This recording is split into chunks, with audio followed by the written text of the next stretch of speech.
ito ay rated SPG. Striktong patnubay at gabay ng magulang ang kailangan. Maaaring may masiselang tema, lengguwahe, karahasan, sexual, horror o droga na hindi angkop sa mga bata.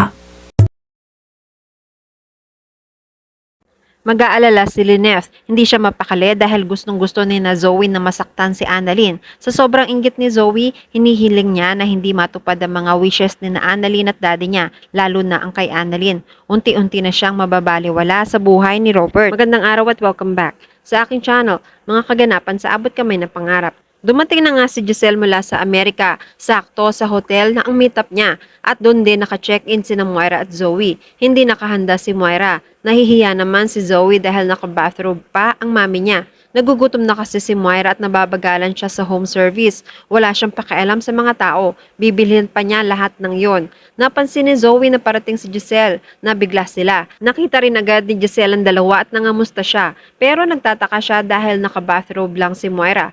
Parang wala bang nangyari? Nagtataka rin siya dahil hindi nila kasama si Obeng. Tatawag na sana siya kay Obeng pero pinigilan ni Zoe. Nagpapahinga kasi ang daddy niya kaya hindi sumama sa kanila. Pero hindi naman pala si Obeng ang tatawagan sana ni Giselle, kundi ang ka-meet up niya. Nawawala na rin siya ng gana dahil nakakawalang sosyal dahil sa pagsuot ni Moira ng bathrobe. Umalis na rin si Giselle agad. Sa kabilang banda sa simbahan pala inaaya ni Lynette si Carlos. Humingi ng pasensya si Lynette dahil may mga oras na hindi niya inuna si Carlos. Noong dalaga pa siya, dito nagsisimba si Lynette at dito niya pinagdadasal na makatagpo siya ng isang taong magmamahal sa kanya ng totoo. Nagyakapan sila dahil sabi ni Carlos, dininig na ang panalangin niya. Maya-maya ay tinawagan siya ni Giselle. Nakibalita si Giselle sa nangyari dahil nakita niya si Moira. May kakaiba sa kanilang mag-ina. Ikinuwento naman agad ni Lynette na pinalayas na nga ni RJ si Moira dahil nakita ni RJ na si Moira nga ang dahilan ng kanyang aksidente. Galit na galit si Giselle. Binalikan niya agad si Moira. Sakto, hinahanda ni Moira ang pagkain niyang may pusit. Nagde-deny pa kunwari si Moira. Wala siyang pakialam sa mga sinasabi ni Giselle. Pero galit si Giselle. Nauto silang lahat ni Moira dahil feeling kawawa siya at siniraan silang lahat kay Obeng. Siya pala talaga ang dahilan ng lahat ng paghihirap ni Obeng. Pero matapang si Moira. Walang sino man ang makakasira sa kanila dahil asawa pa rin siya ni Robert at kapatid lang si Giselle. Pinaalis na niya si Giselle para makakain na siya. Maya-maya isinubsob ni Giselle si Moira sa pagkain niyang kulay itim. Habang nakasubsob si Moira, galit na galit si Giselle na sinasabing kulang pa itong lahat sa mga ginawa ni Moira sa pamilya nila. Dumating ring agad si Zoe para awatin si Giselle. Galit rin si Giselle kay Zoe. Isa pa siya, pinagtakpan niya ang mami niya sa dami ng kasalanan nito. Naghirap ang daddy niya pero andito pa rin siya. Pinagtatanggol ang mami niya. Anong klase siyang anak? Tama nga siya. Mas mabuting anak talaga si Annalyn. Sa kabilang banda, tumuloy si Annalyn at Robert sa banding nila sa mansyon. Inaya ni Robert dahil magluluto siya para kay Annalyn. Tumawag si Robert kay Lynette para ipagpaalam na matulog si Annalyn sa bahay niya. Ayaw ni Lynette dahil kabado siya para kay Annalyn dahil gusto ni na Zoe na palaging apihin ang anak niya. Pero nakiusap si Robert dahil wala naman si Zoe at hindi siya uuwi. Inagaw ni Annalyn ang cellphone para siya ang makapag-usap. Naramdaman ni Lynette ang kasiyahan ng anak na makasama ang tatay at agad naman siyang pumayag. Napansin naman ni Carlos na nag-aalala pa rin si Lynette.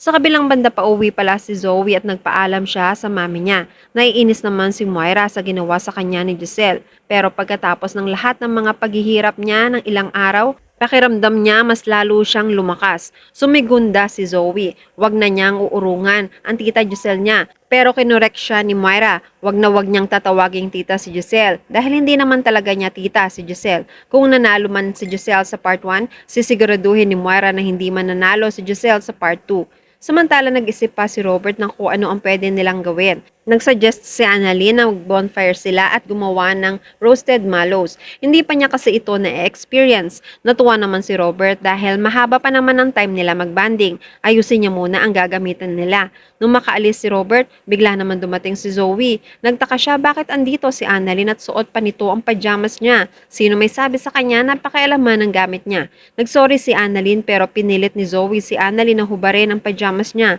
Naghilahan sila at dumating rin agad si Robert.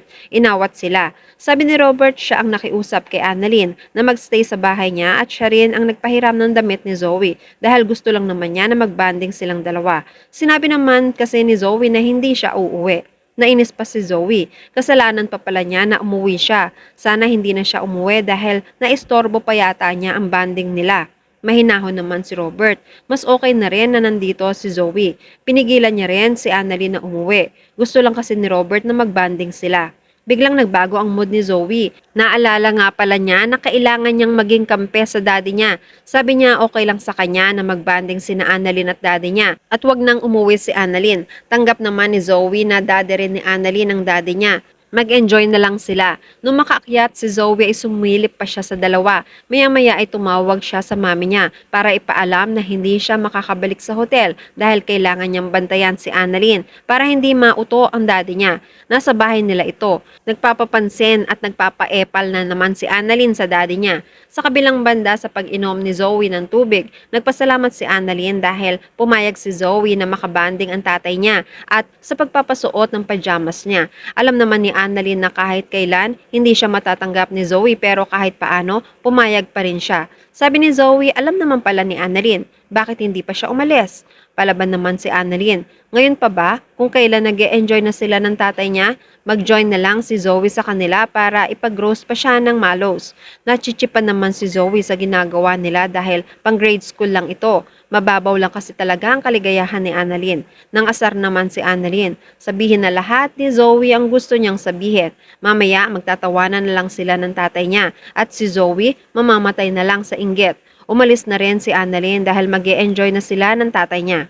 Sa teaser, tatawagan naman ni Giselle sa cellphone si Robert.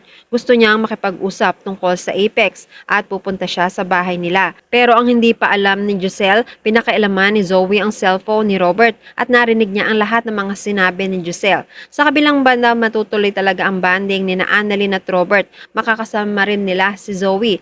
Maganda ang mga hiling nilang dalawa dahil ang gusto nila ay magkasundo sila ni Zoe. Pero ang hiling naman ni Zoe ay kabaligtaran. Sana hindi matupad ang hiling ng dalawa, lalo na ang hiling ni Annalyn. Samantala, mag-aalala naman si Lynette sa pag-sleep over ng anak sa bahay ni Robert. Iba pa rin ang kutob niya. Sa kabilang banda, magkakasundo si Nerissa at Moira na naman.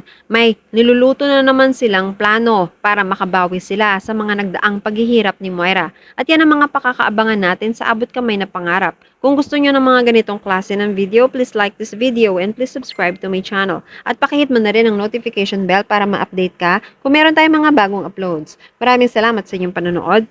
Paalam!